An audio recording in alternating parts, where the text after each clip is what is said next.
Taste the Daily.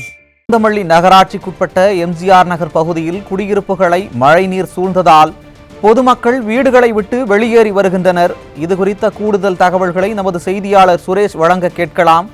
வணக்கம் சுரேஷ், கூடுதல் தகவல்களை வழங்கலாம். வணக்கம் சுரேஷ். தற்போது உருவாகியுள்ள இந்த புயல் தாக்கத்தால் இந்த பூந்தமல்லி நகராட்சிக்கு உட்பட்ட எம்ஜிஆர் நகர் பகுதியில் குடியிருப்பு பகுதிகள் முழுவதும் வெள்ள நீரானது சூழ்கிறது.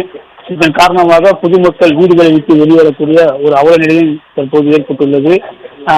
புயலின் தாக்கத்தால் நேற்று நள்ளிரவு முதல் இன்று காலை வரை தொடர்ந்து பரவலாக கனமழை பெய்து வருகிறது. குறிப்பாக பூந்தமல்லி சுற்றுவட்டாரத்தில் பெய்த கனமழை காரணமாக மக்கள் இயல்பு வாழ்க்கை முற்றிலுமாக பாதிக்கப்பட்டுள்ளது. குறிப்பாக நாம் பார்த்துக் கொண்டிருக்கிற இந்த காட்சிகள் பூந்தமல்லி எம்ஜிஆர் நகர் பகுதியில். இந்த பகுதியில் சுமார் 100க்கும் மேற்பட்ட குடியிருப்புகள் உள்ளது. இந்த தற்போது பெய்த இந்த மழையின் காரணமாக மழைநீர் செல்ல வழி இல்லாமல் வீடுகளுக்குள் புகுந்துள்ளது. குறிப்பாக 100க்கும் மேற்பட்ட வீடுகளில் மழைநீர் தஞ்சமடைந்ததால் மக்களின் இயல்பு வாழ்க்கை முற்றிலுமாக பாதிக்கப்பட்டுள்ளது.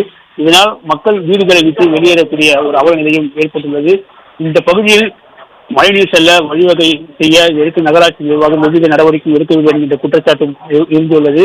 குறிப்பாக இந்த பகுதியில் மழைநீர் வடிகால் பணிகள் ஏதும் இதுவரை நடைபெறவில்லை. தொடர்ந்து வீடுகளுக்குள் தண்ணீரானது புகுந்துள்ளதால் மக்கள் கடும் இன்னல்களுக்கு உள்ளாகியுள்ளனர். குறிப்பாக இதுவரை இந்த மக்களுக்கு எவ்வித அத்தியாவசிய பொருட்களும் வழங்கப்படவில்லை என்கின்ற குற்றச்சாட்டும் எழுந்துள்ளது. தொடர்ந்து இந்த பகுதியில் இருக்கக்கூடிய மழைநீரை விரைந்து பூந்தமல்லி நகராட்சி நிர்வாகம் அப்புறப்படுத்த வேண்டும்.